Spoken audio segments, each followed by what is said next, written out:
Welcome guys. இன்றைக்கி நம்ம neurological கண்டிஷனான spinal அரக்னாய்டிஸ் இதை பற்றி தான் டீட்டெயிலாக பேச போகிறோம். ஸோ அதுக்கு முன்னாடி நமக்கு ஒரு சில அனாட்டமிஸ் தெரியணும், ஓகேவா?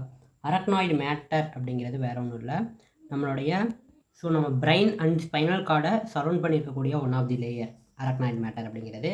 ஸோ இது வந்து பார்த்திங்கன்னா பயா மேட்டருக்கும் டியூரா மேட்டருக்கும் இடையில இருக்கும் இந்த அரக்னாய்டு மேட்டர் அப்படிங்கிறது, ஓகேவா? இன்டர்வெர்டிபிரல் ஃபொராமன் வழியாக, ஓகேவா, இன்டர்வெர்டிபிரல் ஃபொராமன் வழியாக 31 பர்ஸ் ஆஃப் ஸ்பைனல் நர்வ்ஸ் வெளியே வராங்க. ஸோ இந்த ரிமைனிங் 1 பர் பார்த்தீங்கன்னா ஆக்சிபிட்டிலேருந்து வெளியே வரும், ஓகேவா? இது எல்லாமே இன்டர்வெர்டிபிரல் ஃபொராமன், இது எல்லாமே ஸ்பைனல் நர்வ்ஸ். ஸ்பைனல் நர்வ்ஸில் ஒரு பேர் மட்டும் ஆக்சிபிட்லேருந்து வரும், மீதி 31 பர்ஸும் இன்டர்வெர்டிபிரல் ஃபொராமன்லேருந்து வெளியே வருவாங்க, ஓகேவா? இந்த ஸ்பைனல் அரக்னாய்டிஸ் அப்படின்னா இந்த ஸ்பைனல் நர்வ்ஸ் வெளியே வர இடத்துல தான் அந்த நமக்கு arachnoid matter, pia matter, dura matter இவங்களாம் இருப்பாங்க.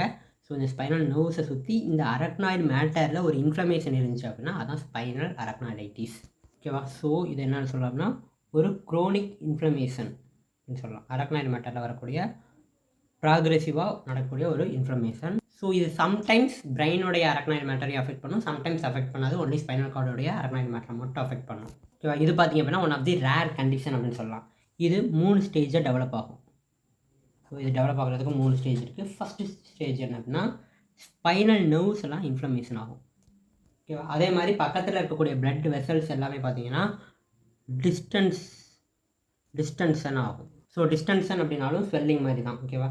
ஸோ அது பார்த்திங்க அப்படின்னா கொஞ்சம் பெருசாகிடும், ஓகேவா? பக்கத்தில் இருக்கக்கூடிய பிளட் வெசல்ஸ் எல்லாம் பெருசாகிடுச்சு.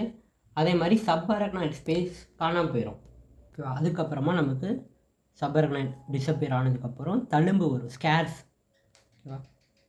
ஸ்கேர்ஸ் ஃபார்ம் ஆகும். ஸோ இது மாதிரி நிறையா ஸ்கேர்ஸ் ஃபார்ம் ஆகிட்டு அந்த ஸ்கேர்ஸ் டியூரா மேட்டர் கூட அட்டாச் ஆகும், ஓகேவா? ஃபஸ்ட் என்ன சொன்னோம், inflammation of the spinal nerves ஆகுது, அதனால நமக்கு பிளட் வெசல்ஸ் எல்லாம் ஸ்வெல் ஆகுது.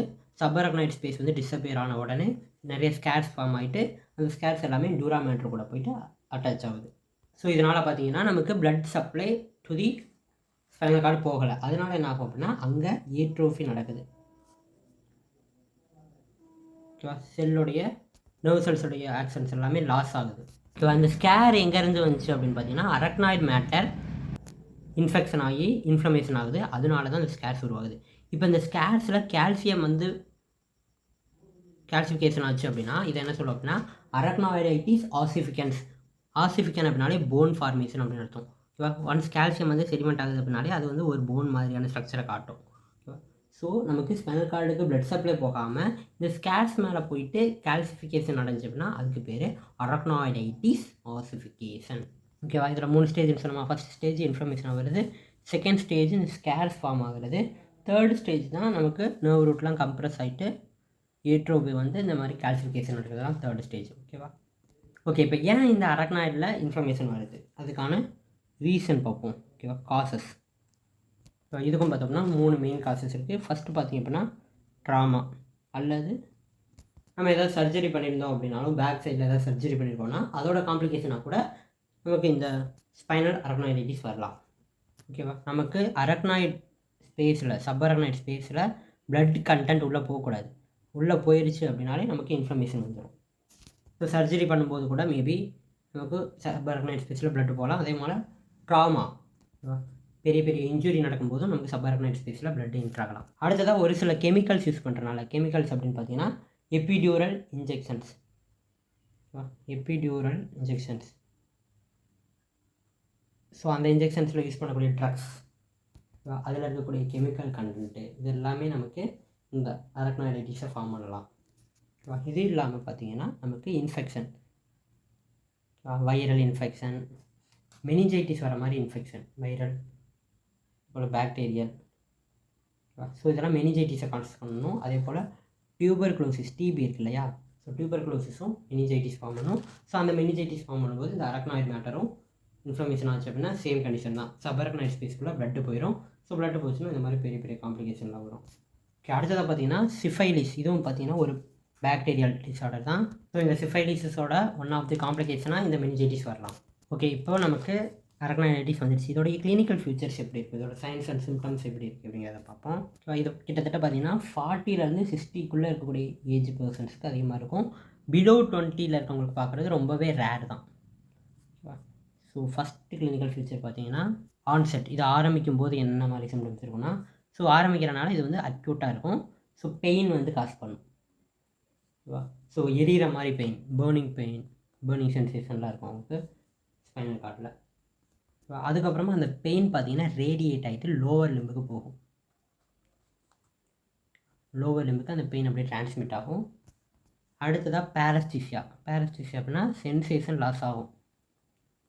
ஓகேவா? சென்சரி நர்வ் ரூட்ஸ்லாம் ப்ராப்ளம் ஆகிறனால அவங்களுக்கு சென்சேஷன் லாஸ் ஆகுது. பேரஸ்டிஷியா இன்னும் கரெக்டாக சொல்லணும் அப்படின்னா irritation to the nerve root, sensory nerve root. So இது leads to the sensory loss. Okay, not only sensory loss, மசிலுக்கு சப்ளை பண்ணக்கூடிய மசில் வீக்னஸும் இருக்கும். ஓகேவா? ஸோ அதுவும் வந்து மசில் லாஸும் நடக்கும். ரொம்ப நாள் அந்த மசில் ஒர்க் ஆகலை அப்படின்னா ஏட்ரோஃபி வரும். ஸோ மசிலுக்கு சப்ளை பண்ணக்கூடிய நர்வ் ரூட்ஸ்லாம் டேமேஜ் ஆனதுனால அந்த மசிலும் சப்ளை இல்லாமல் வீக் ஆகிடுறாங்க, ஏட்ரோபிக்கு போகிறாங்க. ஸோ இது லேட்ரல் ஸ்டேஜில் என்ன ஆகும் அப்படின்னா மசில் வந்து ஏட்ரோபிக்கு போயிட்டு அப்படியே கான்ட்ராக்சருக்கு போயிடும். ஸோ நம்ம வந்து இசிமிக் கான்ட்ராக்சர் வந்து பார்த்துருந்தோம் இல்லையா? ஸோ அதில் வந்து சொல்லியிருந்தோம். ஆனால் நமக்கு நர்வ் சப்ளை மட்டும் இங்கே கட் ஆகிருக்கு அப்படிங்கிறனால நம்ம வந்து பேசிவ் மூவ்மெண்ட் பண்ணிவிட்டு இதை கான்ட்ராக்சருக்கு போக விடாமல் தடுக்க முடியும் இந்த மசில்ஸை. ஓகே, இதை எப்படி டயக்னோஸ் பண்ணலாம் அப்படின்னு பார்த்தீங்கன்னா எம்ஆர்ஐ அண்டு சிடி ஸ்கேன் எடுத்து பார்க்கலாம்.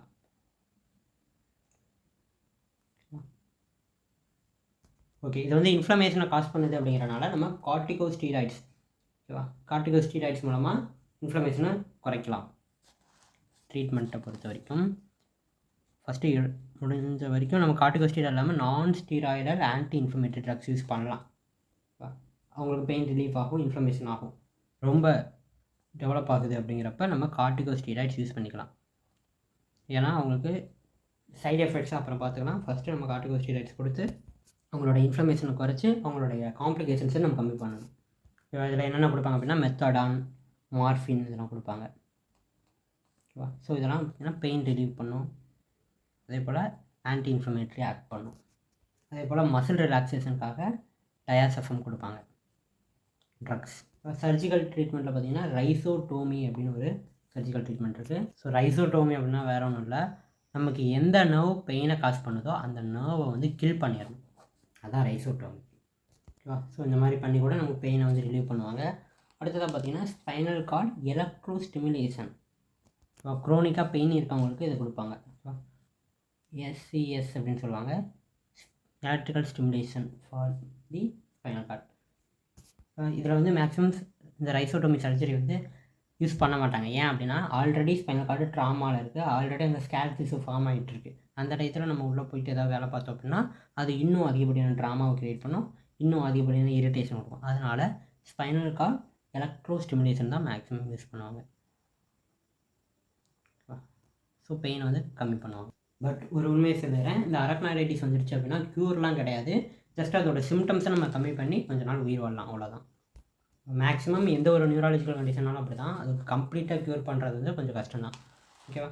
ஓகே கைஸ், இன்றைக்கி நம்ம வீடியோவில் ஸ்பைனல் அரக்னாய்டிஸ் பற்றி ரொம்பவே டீட்டெயிலாக பேசியிருக்கோம். நம்ம நெக்ஸ்ட் வீடியோவில் அடுத்த டாபிக் பற்றி டீட்டெயிலாக பேசலாம். தேங்க்ஸ் ஃபார் வாட்சிங் கைஸ். டாடா.